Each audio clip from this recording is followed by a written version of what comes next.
It's the responsibility of students to pick up and complete your tests each week. Testing kits will only be available for each grade on their specific designated pickup day. Students are responsible for keeping their test kits safe. If you lose your test kit, we will replace it up to 1 time.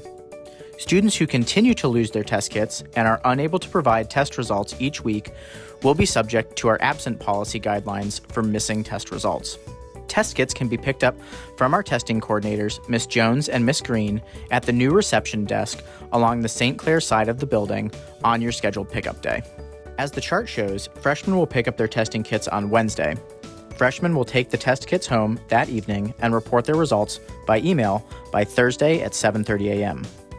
Sophomores will pick up their test kits on Thursday, take their test kits home that evening, and report test results by Friday at 7:30 a.m.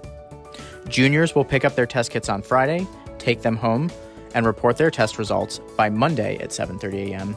And finally, seniors will pick up their test kits on Monday, test at home that evening, and report their results back to school by 7:30 a.m. on Tuesday.